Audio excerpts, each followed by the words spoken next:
और आज के वचन को मैं चाहता हूँ ध्यान पूर्वक से आप अगर सुनेंगे तो आज एक बार फिर से आपसे परमेश्वर बात करेगा, आपको परमेश्वर एक नई आशीष के द्वारा इस्तेमाल करेगा और आप हमेशा प्रभु के सेवा में, प्रभु के अनुग्रह में बढ़ते जाएं। तो जितने लोग ऑनलाइन वॉच कर रहे हैं, कलीसिया में तैयार रहें।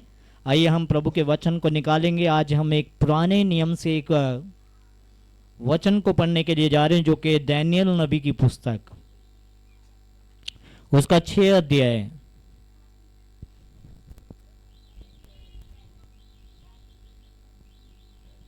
उसकी 1 आयत से हम पढ़ेंगे। सब बोले हालेलुया। और आज का जो टॉपिक मैं आपके बीच में रख रहा हूं, वो टॉपिक पता है क्या है? वो टॉपिक है कि नो कॉम्प्रोमाइज। आप समझ रहे हैं? आज का टॉपिक जो है वो है नो कॉम्प्रोमाइज। कॉम्प्रोमाइज का मतलब क्या होता है, कोई बता सकता है? समझौता। ठीक है। और आज हम थोड़ा सा प्रभु के वचन में सीखेंगे कि कई बार हम ना जल्दी से अपने एक्शन लेकर के और एक दूसरे की बातों में आ करके क्या कर लेते हैं, समझौता कर लेते हैं। ठीक है। लेकिन मसीह जीवन एक ऐसा जीवन है जिसमें कहा जाता है कि नो कॉम्प्रोमाइज, यानी कि गलत बातों से आपका कोई भी संबंध नहीं है। आप तैयार हैं? हालेलुया बोल सकते हैं, शलोम बोल सकते हैं। ठीक है, ध्यान से सुने। मसीह जीवन जो है वो नो कॉम्प्रोमाइज। कई बार हम जल्दी से कॉम्प्रोमाइज कर लेते हैं। ठीक है, रिश्तेदारों में, दोस्तों में, परिवारों में, ठीक है, समाज में। लेकिन आज आप ध्यान रखें, प्रभु की आंखें पता है किस पर लगी रहती हैं? बोलिए धर्मियों पर। बोलिए किस पर? जी, प्रभु की आंखें ना आपको देखती हैं कि आप किसके साथ जुड़ रहे हैं, किसके साथ चल रहे हैं, किसको आप देख रहे हैं। ध्यान से सुने। ठीक है। लेकिन मसीह जीवन जो है वो गलत बातों में किसी से कॉम्प्रोमाइज नहीं करता। ठीक है। आज का जो टॉपिक हम पढ़ने के लिए जा रहे हैं वो है दानियेल नबी की पुस्तक, उसका 6 अध्याय, उसकी 1 आयत से। और आज हम दानियेल के किरदार को सीखेंगे। ठीक है, दानियेल के किरदार से कुछ बातें सीखेंगे। दानियेल प्रभु का एक चुना हुआ एक व्यक्ति है। बोलिए क्या है? चुना हुआ व्यक्ति है। और आज हम जितने भी कलीसिया में बैठे, ध्यान से सुने, हेलो, ध्यान से। आज जितने भी आप कलीसिया में बैठे हैं, ऑनलाइन वॉच कर रहे हैं या करेंगे, आप सब परमेश्वर के चुने हुए लोग हैं। कौन से लोग हैं? और प्रभु के वचन में लिखा है कि मेरे चुने हुए पर कौन दोष लगा सकता है। ठीक है। और जो चुने हुए लोग होते हैं वो सिलेक्ट किए जाते हैं। क्या किए जाते हैं?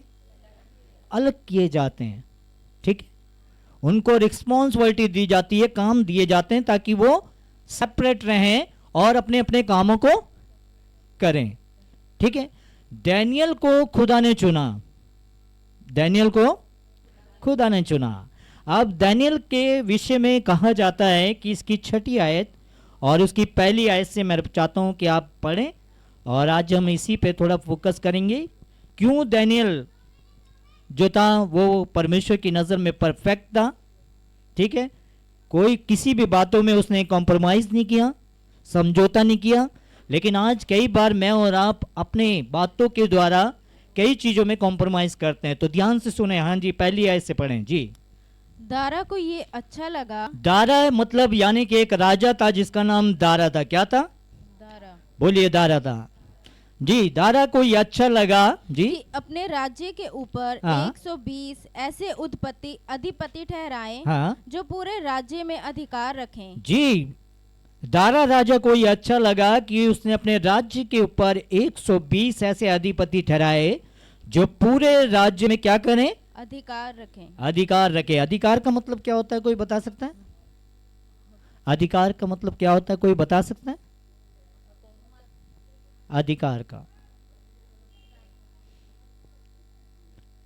का मतलब ये एक अनॉइंटिंग किया हुआ व्यक्ति जिसको एक जिम्मेदारी दी जाती है और उसे कहा जाता है कि इस काम को पूरा करो। ध्यान से सुने, आप परमेश्वर के चुने हुए लोग हैं। दारा राजा उसको 120 प्राणी यानी कि लोग ऐसे दिए करे जो अधिपति के रूप में ठहराए गए, और उसको लिखा है कि पूरे राज्य का उन लोगों को अधिकार रखें। और आगे क्या लिखा है? और उनके ऊपर उसने 3 अध्यक्ष, जिनमें से दानियल एक था, हाँ, इसलिए ठहराए कि वे उन अधिपतियों से लेखा लिया करें। ध्यान से सुने, ये 120 अधिपतियों के ऊपर उसने 3 लोग और ठहराए। उनमें से 3 अध्यक्ष, जिनमें पहले का नाम बोलिए क्या था? दानियल था। बोलिए क्या था? दानियल। जी, दानियल। और आगे? इसलिए ठहराए कि वे उन सब अधिपतियों से लेखा लिया करे। जी, दानियल को परमेश्वर ने 120 दारा राजा ने 120 प्रांत के लोगों को जो थे उनके ऊपर अधिपति ठहराया, और दानियल को क्या बनाया? एक तरीके से प्रधानमंत्री बनाया। क्या बनाया? प्रधानमंत्री। जी, और आगे पढ़े। और इस रीति राजा की कुछ हानि ना होने पाए। हाँ, कि इस रीति से राजा की कुछ हानि ना होने पाए। और आगे? जब ये देखा गया कि दानियल में उत्तम आत्मा रहती है। जी, लिखा है कि जब ये देखा गया कि दानियल में उत्तम आत्मा रहती है, तब उसको उन अध्यक्षों और अधिपतियों से अधिक प्रतिष्ठा मिली। लिखा है तब उसको अध्यक्षों अधिपतियों से अधिक प्रतिष्ठा मिली। सब बोले हालेलुया, हालेलुया, हालेलुया। हालेलुया। पहली चीज मैं आपको बताना चाहता हूं, जब आप परमेश्वर को अपना मुक्तिदाता करके ग्रहण करते हैं तो परमेश्वर का जो आत्मा है, जिसे कहा जाता है सच्चाई का आत्मा, बोलिए कौन सा? सच्चाई का। बोलिए सच्चाई का आत्मा, सच्चाई का आत्मा, ठीक है, जिसे संसार ग्रहण नहीं कर सकता, ठीक है। उस आत्मा को अपने हृदय में लेने के लिए मुझे और आपको पता है क्या करना पड़ेगा? किसी भी गलत बात के लिए कोई भी समझौता, जिसे कॉम्प्रोमाइज कहा जाता है, उसको अपने जीवन में नहीं लेना पड़। पहली चीज, दानियल के अंदर पता कौन सा आत्मा रहता था? उत्तम आत्मा, उत्तम आत्मा, ठीक है, जिसे कहा जाता है आज की डेट में होली स्पिरिट, यानी कि पवित्र, ठीक है। और वचन में लिखा है कि एक ही आत्मा के द्वारा, ठीक है, एक ही आत्मा के द्वारा 2 बातें इंसान नहीं कर सकता। मेरी बात को आप ध्यान से सुने। अगर सच्चाई का आत्मा है तो सच्चाई वास करेगी, और गलत स्पिरिट है तो गलत बात निकलेगी। वचन में लिखा है कि एक ही सोते में से, सोते का मतलब समझते हैं ना, एक ही सोते में से 2 तरीके का पानी नहीं निकलता, या तो मीठा निकलेगा या फिर। आप अपनी जीवन में इस बात को चेक कर सकते हैं कि मेरे अंदर कौन सा आत्मा है, सच्चाई का आत्मा या झूठ का आत्मा। झूठ का आत्मा जो है वो संसार की ओर से, किसकी ओर से? और पवित्र आत्मा जो है वो परमेश्वर की ओर से, ठीक है। आज आपको यह देखना है कि मेरे अंदर कौन सा आत्मा वास करता है, क्योंकि दानियल के अंदर कौन सी आत्मा रहती थी? उत्तम आत्मा। और उत्तम आत्मा पता है उसको क्या करती थी? उसको गाइड करती थी, और साथ ही साथ उत्तम आत्मा उसको पता है क्या कर रही थी? उसको सक्सेस कर रही थी, यानी कि ऊपर ऊंचा उठा रही थी। आप मेरी बात को समझ रहे हैं? आप अगर खुदा के कलाम को, खुदा की आत्मा को अपने अंदर आने का मौका देंगे ना, तो वो सच्चाई आपको बुलंदियों पे लेके जाएगी। सब बोले हालेलुया। दानियल को राजा ने ऐसे ही नहीं पोस्ट दे दी थी, उसके अंदर क्वालिटी देखी थी, काबिलियत देखी थी, कार्य देखे थे। परमेश्वर ऐसे ही नहीं किसी को, है ना, खड़ा कर देता, ठीक है। परमेश्वर पता है कैसे लोगों को खड़ा करता है? जिसे उम्मीद होती है परमेश्वर को कि हाँ ये मेरा चुना हुआ बेटा है, ये मेरी चुनी हुई बेटी है, परमेश्वर उसको खड़ा करेगा, क्योंकि उसे मालूम है कि उसका आत्मा उसके जीवन में ठहर सकता है, ठीक है। तो आज की सुबह प्रभु यही चाहता है कि दानियल के अंदर उत्तम आत्मा थी, और उत्तम आत्मा होने के बाद राजा ने दारा ने उसको बड़ी अच्छी पोस्ट दी हुई, यानी कि बड़ी अच्छा एक अच्छी यानी कि एक पोस्ट दी हुई, ताकि वो हर एक पे क्या करे, अधिकार रखे। और आगे क्या लिखा है जी? वरन राजा ये भी सोचता था हाँ कि उसको सारे राज्य के ऊपर ठहराए। हाँ तब अध्यक्ष और अधिपति राज कार्य के विषय में दानियल के विरुद्ध दोष ढूंढने लगे। अब देखिए राजा लिखा है, तब अध्यक्ष और अधिपति राजक्रिय के विषय में दानियल के लिखा है। और जब ये देखा गया कि दानियल में उत्तम आत्मा रहती है, तब अध्यक्षों अधिपतियों की से अधिक प्रतिष्ठा मिली। और वरन राजा ने यह सोचता था कि उनको सारे राज्य के ऊपर दानियल को क्या करे, ठहराए। ऊपर ठहराए। ठीक है, लिखा है, तब अध्यक्ष और अधिपति राज्य कार्य के विषय में दानियल के विरुद्ध दोष ढूंढने लगे। सब बोले हालेलुया, हालेलुया। ध्यान से सुने, जब जब प्रभु में होकर के आपको कामयाबी मिलेगी ना, कहां से मिलेगी कामयाबी? बोलिए ऊपर से, यहोवा की ओर से। जब जब आपको कामयाबी मिलती है प्रभु की ओर से, तो मालूम है क्या होगा आपके साथ? आपको संसार में, जमीन पे लोग आपके विरोध में खड़े हो जाएंगे। आशीषें कहां से आती हैं? विरोध कहां से आते हैं? समझ रहे हैं आप? ठीक है, जब आप प्रभु में जितना नजदीकी में प्रभु की नजदीकी जाएंगे, तो इस संसार के जो विरोध है ना, पाप जिसे कहते हैं, गलत काम जिसे कहते हैं, गलत विचार जिसे कहते हैं, वो तब आपके पास आएंगे। क्यों आएंगे मालूम है? कि यार ये ऊपर क्यों, ऊपर से क्यों आशीष ले रहा है, हमारे पास नहीं है ना? संसार अपनी ओर खींचता है मनुष्य को। अब डैनियल को तो यहाँ कामयाबी मिल रही है, राजा सोच रहा है नहीं मैं इसको और मैं पूरे राज्य का क्या दूं, अधिकारी बनाऊं। अब लोग उसके अगेंस्ट में खड़े हो गए, उसके विरोध में खड़े हो गए। पता है क्या विरोध में खड़े हो गए? उसने कहा यार ये आदमी भोंग तो चल रहा है, बहुत आगे बढ़ रहा है, क्यों ना इसको क्या किया जाए, राजा के सामने कुछ ऐसी बात कराई जाए जिसके द्वारा ये राजा जो है ना, जितना इसको ऊंचाई पर लेकर जा रहा है उतना ही नीचे गिरा दे। आगे क्या हुआ? आगे पढ़ें जी, आगे पढ़ें, ध्यान से सुने इस स्टोरी को जी। परंतु वह विश्वास योग्य था। पहली चीज कि डैनियल जो था विश्वास योग्य था, और आगे, और उसके काम में कोई भूल या दोष ना निकला। उसके काम में कोई भी दोष या भूल, कोई भी भूल या दोष ना निकला। और आगे, और वह ऐसा कोई अपराध या दोष ना पा सके, वो कोई भी ऐसा दोष या पाप उसके जीवन में पा ना सके। तब वे लोग कहने लगे, तब लोगों ने कहने लगे आपस में, हम उस दानियल के परमेश्वर की व्यवस्था को छोड़ और किसी विषय में उसके विरुद्ध कोई दोष ना पा सकेंगे। हाँ, लिखा है कि तब वो कहने लगे कि दानियल को भैया व्यवस्था के द्वारा तो फंसा नहीं सकते हैं, क्योंकि वो व्यवस्था को फॉलो करता है, क्योंकि वो वचन पर चलता है, क्योंकि वो वचन को जानता है। ध्यान से सुने, ठीक है। कई बार लोगों को जो है वो मालूम है कौन चलाता है? कौन चलाता है आपको मालूम है? जब हम प्रभु को नहीं जानते तो संसार हमें चलाता है, क्योंकि जो चीज हम देखते हैं वो चीज हम करते हैं। लेकिन जिस दिन हम वचन को अपने जीवन में अहमियत देते हैं ना, तो प्रभु का आत्मा आपको चलाता है। और प्रभु का आत्मा कभी भी आपको गलत गाइडेंस नहीं देता।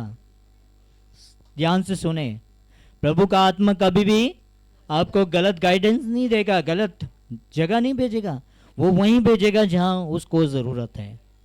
ठीक है, आप लोगों ने साजिश रची। और आगे क्या लिखा है? हाँ जी, आगे पढ़े जल्दी जल्दी जी। तब वे अध्यक्ष और अधिपति राजा के पास उतावली से आए और उससे कहा, हे राजा दारा, हे राजा दारा, तू युगायुग जीवित रहे, तू युगानुग जीवित रहे। राज्य के सारे अध्यक्षों ने और हाकिमों और अधिपतियों न्यायियों और गवर्नरों ने भी आपस में सहमति की है कि राजा ऐसी आज्ञा दे और ऐसी कड़ी आज्ञा और निकाले ऐसी कड़ी आज्ञा निकाले कि 30 दिन तक जो कोई हाँ हे राजा कितने दिन तक बोलिए 30 दिन तक 30 दिन तक कितने दिन तक 30 दिन तक 30 दिन तक उन्होंने कहा कि हे राजा हाँ आगे क्या लिखा है जो कोई हे राजा तुझे छोड़ किसी और मनुष्य तुझे छोड़कर किसी और मनुष्य या देवता से विनती करे या देवता से विनती करेगा वह सिंगों की मांद में डाल दिया जाए वो शेरों की मानिन में डाल दिया जाएगा। पता है कितना बड़ा चैलेंज डैनियल के सामने आ गया। पता है क्या, एक तो वो जॉब कर रहा है ना, राजा के साथ काम कर रहा है, ऊपर से उसको पोस्ट इतनी बड़ी मिली हुई। ठीक है, चैलेंज पता है क्या आ गया, चैलेंज ये आ गया कि 30 दिन तक हे राजा कोई भी व्यक्ति चाहे अपने देवताओं की चाहे मनुष्य की चाहे किसी भी चीज की अगर उपासना करता हुआ पकड़ा गया तो वो शेरों की मान में कहां डाला जाएगा। बहुत बड़ा चैलेंज था। आप ध्यान से सुने इस कहानी को। ठीक है, अब शर्त पता क्या रख दी, क्योंकि वो कितने जने थे मालूम थे जिन्होंने इस शर्त को रखा, 120 लोग थे वो और डैनियल अकेला था। अब जाहिर सी बात है राजा किसकी बात को सुने, एक जने की या 120 की, 120 की, है ना, क्योंकि भाई लोग हैं, लोगों से राजा हैं, प्रजा से राजा हैं। ठीक है, राजा प्रजा से नहीं है लेकिन प्रजा से राजा है। ठीक है, अब जब राजा ने इस बात को देखा कि यार 120 लोगों का ये निर्माण है, उन्होंने कह दिया है कि इस बात को करें, राजा को मजबूरी में आकर के क्या हुआ, आगे पढ़े। हाँ जी, इसलिए अब हे राजा ऐसी आज्ञा दे और इस पत्र पर हस्ताक्षर कर यानी कि साइन कर, जिससे ये बात मांदियों और फारसियों की अटल व्यवस्था के अनुसार मांदियों और फरीसियों की अटल व्यवस्थाओं पर अनुसार बदली ना जा सके। जी, बदली ना जा सके। कहने का अर्थ पता क्या है कि जब राजा ने जिस पत्र पर हस्ताक्षर कर दिए, साइन कर दिए, वो बात कभी टल नहीं सकती। समझ रहे हैं आप। ठीक है, राजा ने जिस बात को डिक्लेयर कर दिया उसे मानना है। ठीक है, अब डैनियल के राजा के सामने लोगों ने, अधिपतियों ने, गवर्नरों ने इस बात को ऐलान किया और साइन करा लिए। और मालूम है फिर आगे जी, तब दारा राजा ने उस आज्ञा पत्र पर हस्ताक्षर कर दिया। अब मजबूरी में राजा को साइन करने पड़े भैया, क्योंकि राजा जो है वो प्रजा से, राजा ने वही मानना है जो प्रजा कहेगी। ठीक है, राजा ने तो कंप्रोमाइज कर लिया, क्योंकि उसको क्या चाहिए, उसको लोग चाहिए, है ना, लोग चाहिए तो भैया लोगों की बात भी माननी है ना। आज कई बार मैं और आप क्या कर लेते हैं, समझौता कर लेते हैं, है ना। कई बार माफ कीजिए पास्टर लोग भी समझौता कर लेते हैं कलीसिया के लोगों से, कि जो कलीसिया कह रही है ठीक है वो सही है। ऐसा नहीं है कि कलीसिया की नहीं सुननी है, लेकिन वो बात सुननी है जो परमेश्वर से मेल खा रही है, वो नहीं सुननी है जो परमेश्वर से मेल। समझ रहे हैं आप मेरी बात को। ठीक है ना, क्योंकि डैनियल के अंदर उत्तम आत्मा थी। और जब राजा ने उस पत्र पर साइन किए तो हाँ आगे क्या लिखा है जी, जब दानियल को मालूम हुआ कि उस पत्र पर हस्ताक्षर किया गया है जी, तब वह अपने घर में गया। ध्यान से सुने, डैनियल को पता था कि अब समय आ गया है कि लोग मुझे पकड़वाएंगे और मुझे साजिश कर रहे हैं कि मुझे राजा के पास से हटा दें, क्योंकि वो मेरी कामयाबी से जल रहे हैं। उसे पता था कि लोग मुझे क्या करने वाले, मारने के यानी कि घात करने के लिए तैयार हैं। अब डैनियल ने पता क्या किया, डैनियल अपने घर में गया। ठीक है, और घर में जा करके उसने पता क्या किया, हाँ आगे पढ़े अगला। जिसकी ऊपर रोटी, डैनियल अपने कमरे में यानी कि अपने घर में गया और जिसकी कोठरी की खिड़कियां यरूशलेम की ओर खुली रहती थी, कोठरी की खिड़की यरूशलेम की ओर खुली रहती थी। और अपनी रीति के अनुसार जैसा वह दिन में 3 बार अपने परमेश्वर के सामने घुटने टेक कर प्रार्थना और धन्यवाद करता था, हाँ वैसा ही तब भी करता रहा। जी, डैनियल अपनी कोठरी में जा करके और क्या करता था, जिसकी खिड़की जो थी यरूशलेम की ओर क्या करती थी, खुली रहती थी।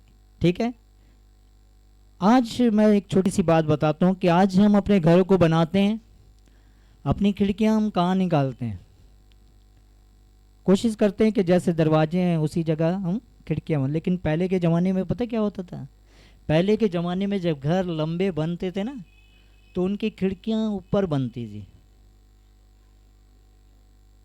ऊपर बनती थी। पता क्यों बनती थी, आपको मालूम है? इसलिए कि वो साक्षात वो लोग जो है अपने यहोवा के सम्मुख अपनी प्रार्थनाओं को रख सके।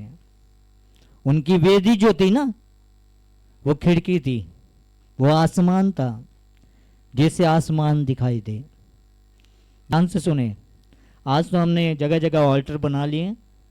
मैं ये नहीं कहता कि ऑल्टर पे प्रार्थना करना बेकार है, करनी है, लेकिन पहले के टाइम में पता क्या होता था कि लोग ऊपर की खिड़की को क्या करते थे, बनवाते थे खोल के, और तब प्रार्थना करते थे ताकि हमारी प्रार्थनाएं आसमान तक पहुंची जाए। तो डैनियल भी अपनी कोठरी में जाकर के क्या कर रहा है, प्रार्थना कर रहा है। हाँ आगे जी। तब उन पुरुषों ने हाँ। उतावली से आकर दानियल को अपने परमेश्वर के सामने विनती करते और गिड़गिड़ाते जी, हुए पाया। लिखा है कि तब उन पुरुषों ने आकर के उतावली से डैनियल को क्या करते हुए पकड़ा गया, बोलिए प्रार्थना करता हुआ, प्रार्थना करता हुआ पकड़ा गया। जी आगे। वे राजा के पास जाकर हाँ। उसकी राज आज्ञा के विषय में उससे कहने लगे, हाँ। हे राजा, हाँ। क्या तूने ऐसे आज्ञा पत्र पर हस्ताक्षर नहीं किया हाँ। कि 30 दिन तक जो कोई तुझे छोड़ हाँ। किसी मनुष्य या देवता से विनती करेगा, हाँ। वह सिंहों की मान में डाल दिया जाएगा। हाँ। राजा ने उत्तर दिया, हाँ। मादियों और फारसियों की अटल व्यवस्था के अनुसार ये बात स्थिर है। जी। तब उन्होंने राजा से कहा, जी। यहूदी बंदियों में से जो दानियल है, हाँ। उसने हे राजा ना तो तेरी और कुछ ध्यान दिया जी। और ना तेरे हस्ताक्षर किए हुए आज्ञा पत्र की ओर। जी, अब उन्होंने आ करके पता क्या बोला, कहने लगे कि राजा देख, डैनियल ने तेरा अपमान पता कैसे किया है, ना तो उसने तेरे नाम की वैल्यू को समझा, ना तेरे किए हुए हस्ताक्षर पर ध्यान दिया। ठीक है, यानी कि डैनियल तेरे को यह साबित करना चाहता है राजा कि तू कुछ है ही नहीं। समझ रहे हैं आप? वो क्या करना चाह रहे थे, लोग राजा को डैनियल के प्रति क्या करवाना चाह रहे थे, एक नफरत पैदा करने की कोशिश, साजिश रच रहे थे कि राजा नफरत रचे और किसी तरीके से डैनियल शेरों की मान में जाए। लेकिन आगे क्या लिखा है, आगे पढ़े जी। और वह दिन में 3 बार विनती किया करता है। डैनियल दिन में कितनी बार प्रार्थना करता था जी? 3 बार। बोलिए कितनी बार? 3 बार। आप और मैं कितनी बार करते हैं? कभी मौका मिल गया तो कर लेते हैं, और नहीं तो वो भी नहीं करते हैं। डैनियल के अंदर क्यों उत्तम आत्मा था? क्योंकि वो दिन में 3 बार प्रार्थना करता है। कितनी बार? 3 बार। कितनी बार? जरूरी नहीं है आपको प्रार्थना करने के लिए एक सेपरेट जगह चाहिए। मैं आपको बताना चाहता हूँ, आप अपने ऑफिस में, आप अपने वर्क में, आप कहीं मार्केट में हैं, आप कहीं पे भी हैं, ठीक है, आप चलते चलते भी प्रार्थना कर सकते हैं। ठीक है, आप काम कर रहे हैं, काम करते करते आप प्रार्थना कर सकते हैं। ठीक है, प्रार्थना के लिए कोई टाइम निर्धारित नहीं है। कई लोग कहते हैं ना कि टाइम ही नहीं मिलता तो प्रार्थना कैसे करें। टाइम आपको मिलेगा नहीं, प्रार्थना आप करेंगे नहीं। टाइम तो आपको हिदायत देगा नहीं कि आप प्रार्थना करें। ठीक है, वो तो आपके अंदर चाहत होनी चाहिए कि मैं प्रार्थना कैसे करूं। ठीक है, प्रार्थना के लिए टाइम, ठीक है, ये ना सोचे टाइम मिलेगा तो हम करेंगे। प्रार्थना जब मर्जी आप कर सकते हैं, रात को 12 बजे भी, ठीक है, सुबह 3 बजे भी, सुबह 5 बजे भी, 8 बजे भी, 9 बजे भी, करे तो सही। ठीक है, लेकिन उसको क्या करना है, हमें एक हैबिट बनाना है। प्रार्थना के लिए हमें क्या करना है, एक हैबिट बनाना है। रोज सुबह उठते हैं, हम बच्चों को मारते हैं, चलो कुछ खाने से पहले कॉलगेट करो, है ना। माँ बाप जल्दी से कहते हैं कि बस उनके दांत चमकने चाहिए, हरकतें चमके ना चमके लेकिन दांत चमकने चाहिए, है ना, क्लोजअप दिखना चाहिए, ठीक है ना। ध्यान से सुने, जब आप इतना हिस्ट्रिक रखते हैं, बच्चों को इतनी बातें सिखाते हैं, तो थोड़ा कभी ये भी सिखा दिया करें। माफ कीजिए, मैं किसी पे दोष नहीं लगा रहा, लेकिन ये उनको आदतें सिखाएं कि नहीं, सुबह चाय पीने से पहले आपको थैंक करना है, धन्यवाद देना है, प्रेयर करनी है, ठीक है। नहीं तो बच्चे सुबह उठेंगे, माँ बापों से 10 रुपये छीनेंगे, मेरी बेटी भी लेती है, दुकान पे जाएंगे, चिप्स का पैकेट फाड़ेंगे, कॉलगेट करेंगे नहीं, पहले गप से मुंह में, क्योंकि आदतें हम खुद ही क्या करते हैं, हैबिट, आदतें जो है ना वो हैबिट बन जाती हैं। मैं कई बार आपको बताता हूँ कि हम लोग कई बार आदतें जो डालते हैं वो उनको पता क्या हो जाती है, हैबिट हो जाती है। और जब हैबिट हो गई फिर तो आप रोक ही नहीं सकते, जितना मार लो, जितना कुछ कर लो, बस वो तो उनको पता है कि वही करना है जो हमने ठान लिया है, ठीक है। तो डैनियल के विषय में हम क्या देख रहे हैं, डैनियल के विषय में हम ये देख रहे हैं कि लोगों ने साजिश रची और राजा को जाकर के जब इस बात को बताया तो पता क्या हुआ, जल्दी से हाँ आगे पढ़े जी। ये बात सुनकर राजा बहुत उदास हुआ जी, और दानियल को बचाने के उपाय सोचने लगा। हाँ देखिए, डैनियल के अंदर उत्तम आत्मा रहती थी, लेकिन राजा जो था ना वो डैनियल से प्यार करता था। क्यों प्यार करता था पता क्या, कि डैनियल के अंदर ईमानदारी पाई जाती थी, डैनियल के अंदर धोखा नहीं था, डैनियल के अंदर फरेब नहीं था, डैनियल के अंदर जेलसी नहीं थी। ध्यान रखें, ये सारी चीजें ना, कई बार ये छोटे छोटे पॉइंट होते हैं जो मेरे और आपको परमेश्वर की नजदीकी में जाने से क्या होता है, स्टॉप कर देती हैं, रोक देती हैं, ताकि परमेश्वर तो चाहता है कि आप आगे बढ़ें, परमेश्वर चाहता है कि आप इस संसार में फलवंत हो, लेकिन कई बार मैं और आप अपनी छोटी छोटी गलतियों में परमेश्वर की आशीषों से वंचित रह जाते हैं, ठीक है। प्रभु तो हमें देना चाहता है, लेकिन कई बार हमारे लेने में कमी हो जाती है, देने में कमी नहीं होती जी। आगे ना, आगे पढ़े। और सूर्य के अस्त होने तक उसे बचाने का यत्न करता रहा, सूर्य के अस्त होने तक वो डैनियल को बचाने का यत्न करता रहा। और आगे, तब वह पुरुष राजा के पास उतावली से आकर कहने लगे, हे राजा, ये जान रख के मादियों और फरीसियों में ये व्यवस्था है कि जो जो निषेधाज्ञा या आज्ञा राजा ठहराए वह नहीं बदल सकती जी। और आगे, तब राजा ने आज्ञा दी और दानियल लाकर सिंगों की मान में डाल दिया गया जी। उस समय राजा ने दानियल से कहा, तेरा परमेश्वर जिसकी तू नित्य उपासना करता है जी, वही तुझे बचाए। सब बोले हालेलुया, हालेलुया। बस ठीक है, ध्यान से सुने यहाँ पे कि जो साजिश अधिपति और जो गवर्नर लोग थे, उन्होंने डैनियल को फंसाने के लिए पूरी पूरी जान लड़ा दी, और वो अपनी इन बुरी बातों में पता है कामयाब हो गए। और उन्होंने राजा को कहा कि देख राजा, वो तेरे विरोध में ऐसी बात कर रहा है और डैनियल को शेरों की मान में डाल दिया जाए।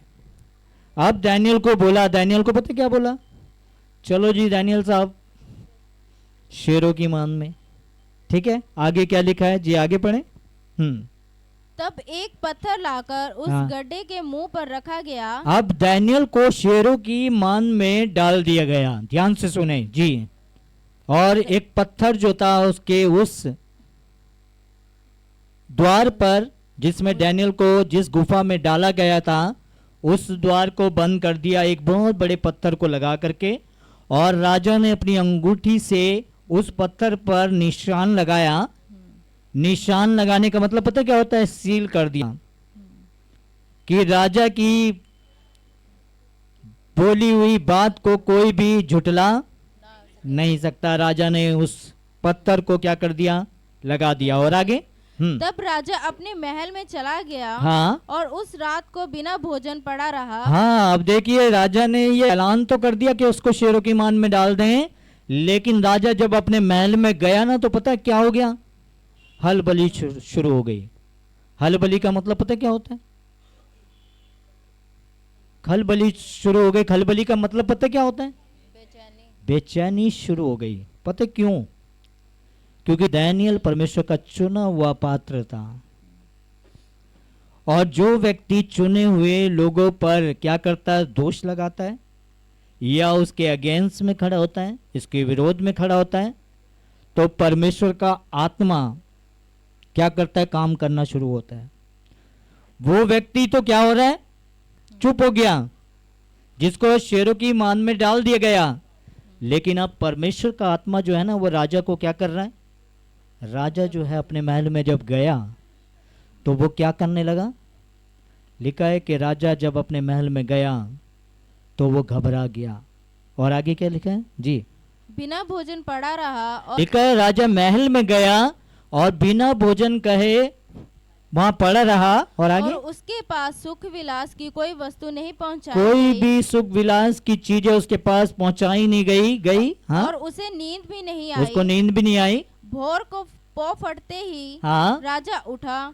अब देखिए, राजा को पता है दानियल से कितना प्यार था। लिखा है कि वो सुबह की इंतजार कर रहा था। राजा पता है क्या इंतजार कर रहा था?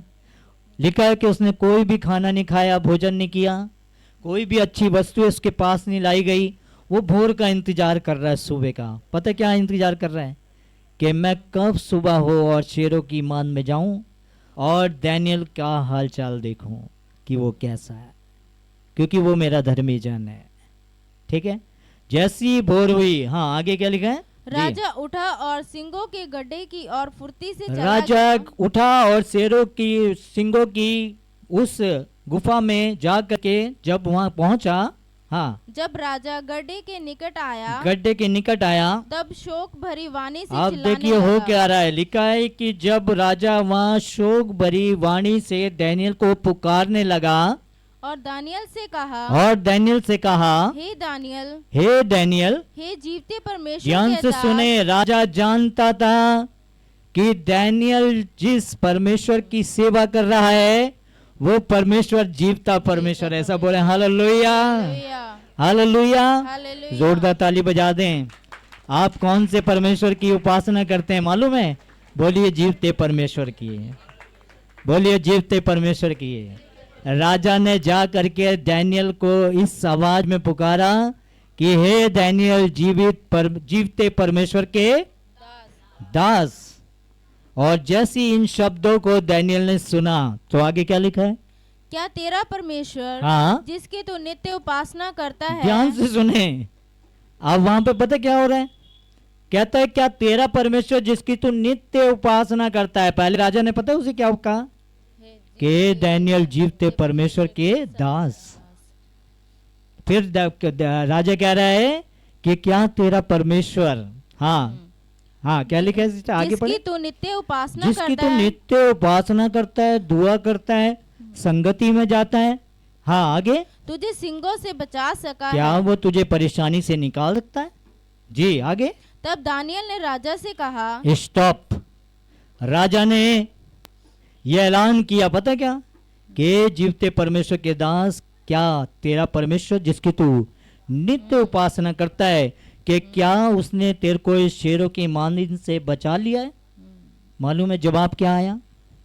जवाब क्या आया? हाँ जी आगे पढ़ें सिस्टर। तब दानियल ने राजा से कहा, तब दानियल ने राजा से पुकार के कहा, क्या कहा? हे राजा, हे राजा, तू युगायुग जीवित रहे। राजा तू तो युगानुयुग क्या रहे? जीवित रहे। जीवित रहे। हाँ, मेरे परमेश्वर ने अपना दूत भेजकर, मेरे परमेश्वर ने, सब बोलिए मेरे परमेश्वर ने, मेरे परमेश्वर मेरे ने, परमेश्वर ने, मेरे परमेश्वर जिसकी मैं, जिसकी मैं, हाँ जी आगे पढ़े। दूत भेजकर सिंगों के मुंह को ऐसा बंद कर रखा है जी, कि उन्होंने मेरी कुछ भी हानि नहीं की। ध्यान से सुने। देखिए बड़ी अच्छी बात लिखी है कि दानियल ने उस गुफा में होकर के पता क्या ऐलान किया? कि हे राजा, मेरे परमेश्वर ने जिसकी मैं उपासना करता हूं ना, उसने अपने स्वर्गदूत उस जगह पर भेज दिए जहां मैं था। आप समझ रहे हैं? जहां पर आपकी परेशानी है ना, जहां पे आपका दुख है ना, जहां पे आपकी समस्या है ना, वहां पे परमेश्वर पता क्या करता है? स्वयं अपने दूतों को वास लगा देगा।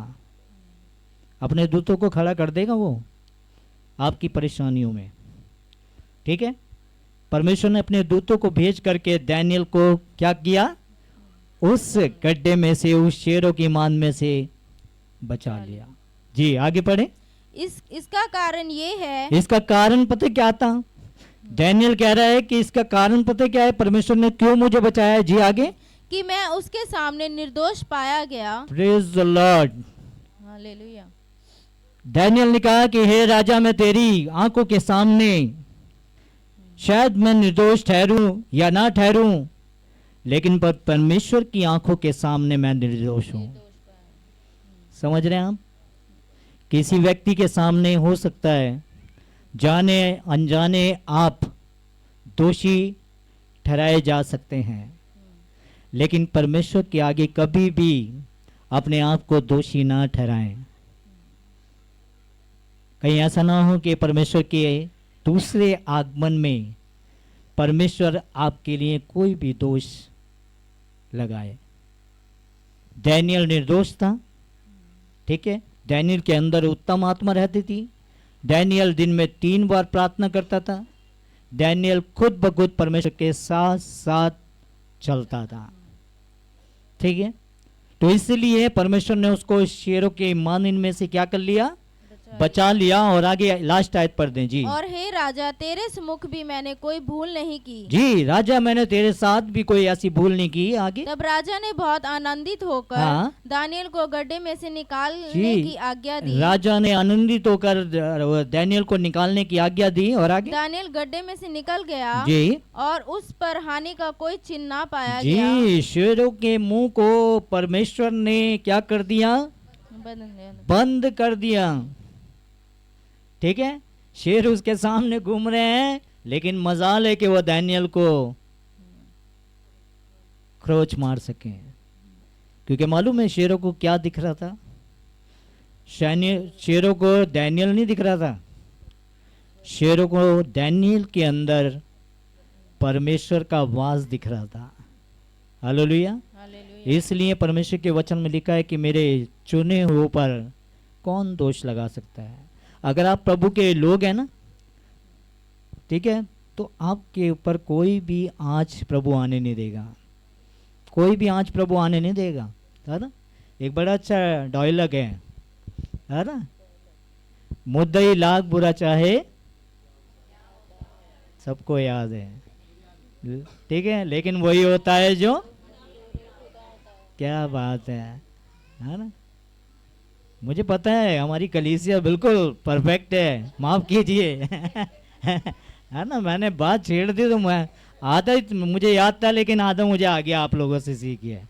ठीक है, तो ध्यान से सुने, दानियल की स्टोरी से हम पता क्या चीज सीखते हैं। ध्यान से सुने, देखिए आपके जीवन में जितनी बड़ी परेशानी समस्या आपके जीवन में जितनी बड़ी भी हो, लेकिन वो आपके पास आएंगी, आपके शरीर को क्या करेंगी, नुकसान पहुंचाएंगी, लेकिन आपके शरीर को नाश नहीं होने देंगे। ध्यान से सुने, अगर आप प्रभु के साथ हैं तो।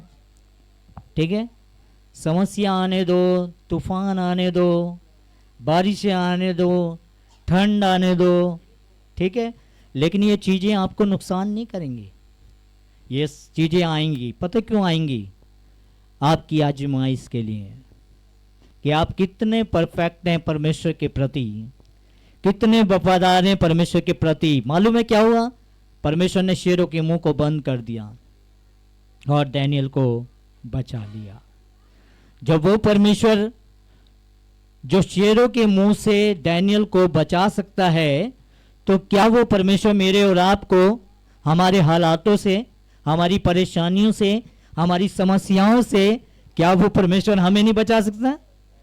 सब बोले बचा सकता है।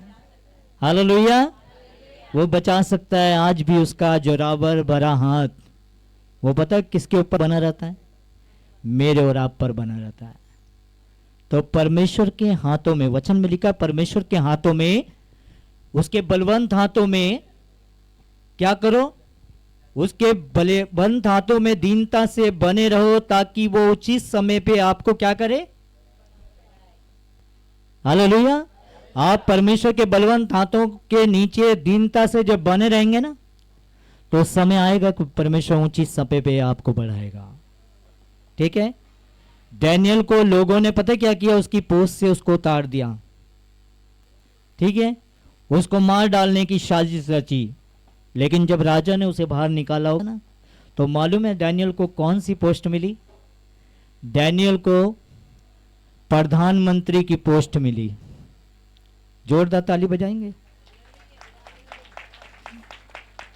एक टाइम ऐसा था कि डैनियल को पोस्ट दी गई थी 120 लोगों के ऊपर अधिकार रखने की। लेकिन जब पर दारा राजा ने देखा कि डैनियल जो है इसके अंदर उत्तम आत्मा रहती है, डैनियल का परमेश्वर हमारा परमेश्वर है, तो दारा राजा ने उसको पता क्या बना दिया? एक प्रधानमंत्री बना दिया। ठीक है, परमेश्वर ने उसे पूंछ नहीं सर बना दिया। परमेश्वर ने उसे गरीब नहीं धनवान बना दिया। और उसकी कामयाबी का राज, डैनियल की कामयाबी का राज सिर्फ पता क्या था?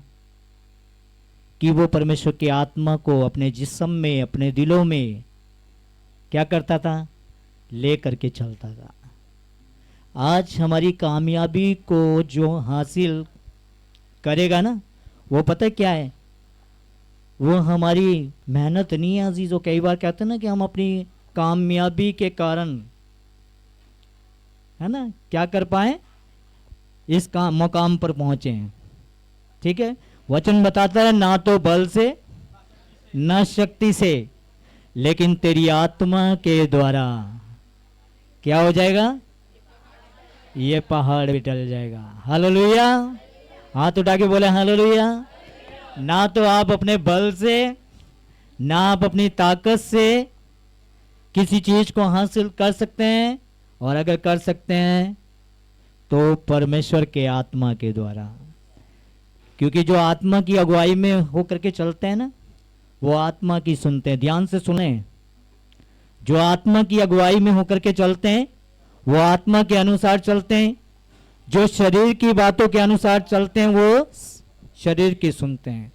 आज चॉइस आपकी है, आपको शरीर की बात को सुनना है और या फिर परमेश्वर की आत्मा की बात को सुनना है। और अगर परमेश्वर की आत्मा की बात को सुनना है तो आपको परमेश्वर के वचन को अहमियत देनी पड़ेगी। आपके परमेश्वर को वचन पर आपको चलना पड़ेगा, तभी परमेश्वर आपको कामयाबी देगा। ध्यान से सुने, कामयाबी जो है ना, कामयाबी जो है, बरकतें जो है, वचन में लिखा है ना तो पूरब से है ना पश्चिम से है। कई बार सोचते हैं ना लोग कि कई बार ना हमें आशीष जो है पूरब से मिल जाएगी, पश्चिम से मिल जाएगी, लेकिन वचन में लिखा है कि कामयाबी जो है, आशीष जो है, ना तो पूरब से ना पश्चिम से, आशीष हमें यहोवा की ओर से हमें मिलती है। ठीक है, जो आसमान और जमीन को बनाने वाला परमेश्वर है। कभी भी आप गलत बात में किसी के भी साथ कॉम्प्रोमाइज ना करें। ध्यान से सुन लें, आज इस बात को आप लेके जाएं। ठीक है, किसी भी दोस्त के साथ, किसी भी परिवार के साथ, किसी भी पड़ोस के साथ आप समझौता ना करें।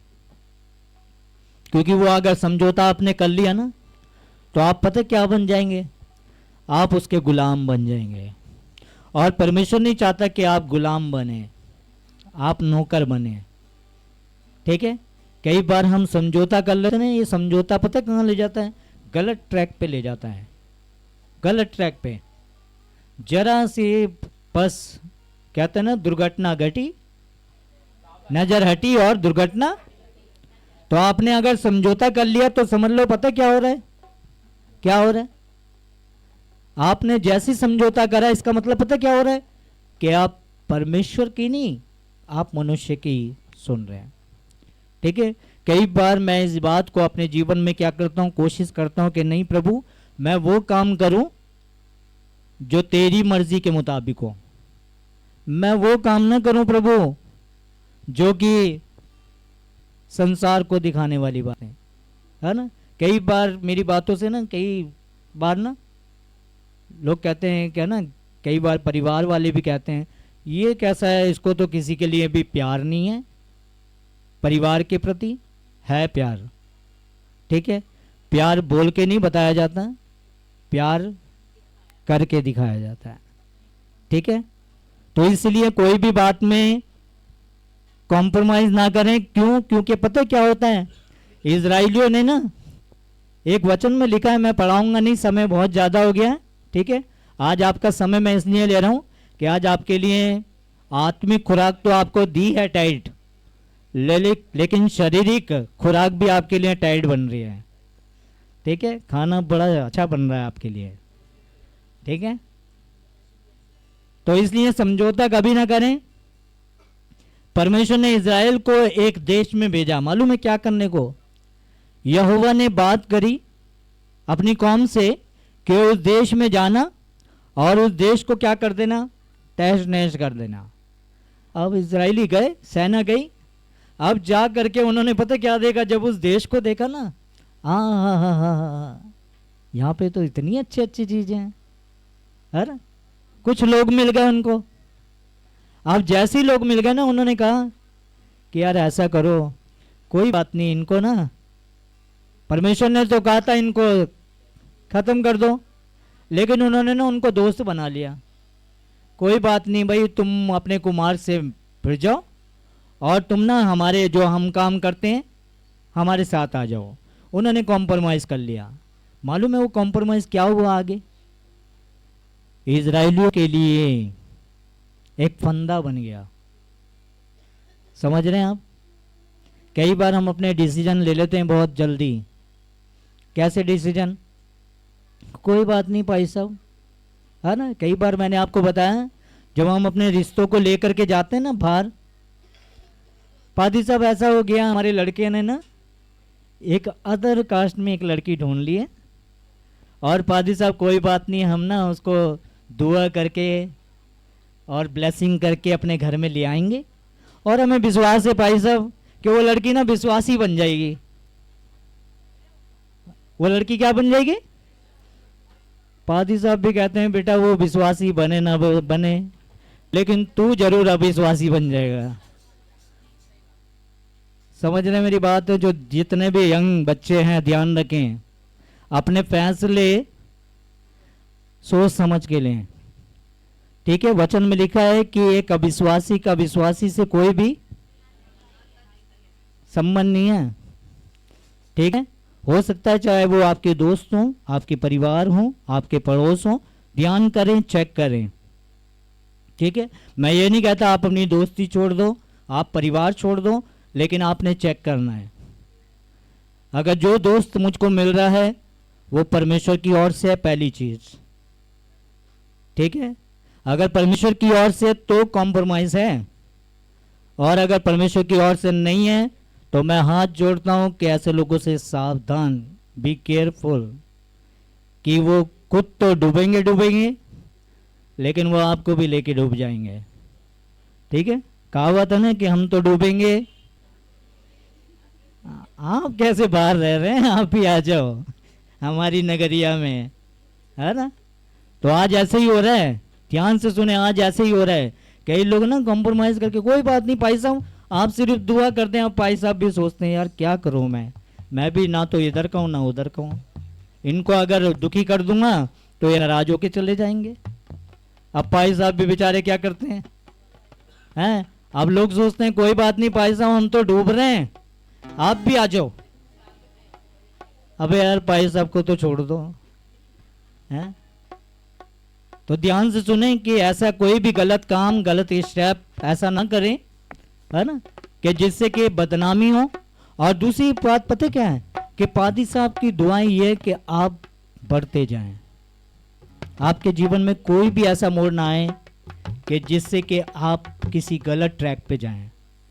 पास्टरों का यही दुआ है कि लोग ना सही रास्ते पर चलें और कामयाब हों, यानी कि आगे बढ़ें, ठीक है। हमारी मन से दुआ है कि जितने लोग भी हमारी कलीसिया में आते हैं, जितने लोग ऑनलाइन वॉच करते हैं, प्रभु के वचन को सुनते हैं, हमारी मन से दुआ है कि जब प्रभु के वचन को वो सुनते हैं और उस पर चलते हैं तो एक समय ऐसा है कि जब वो हमें मिले ना, तो एक अच्छी गवाही के साथ मिलने पाए।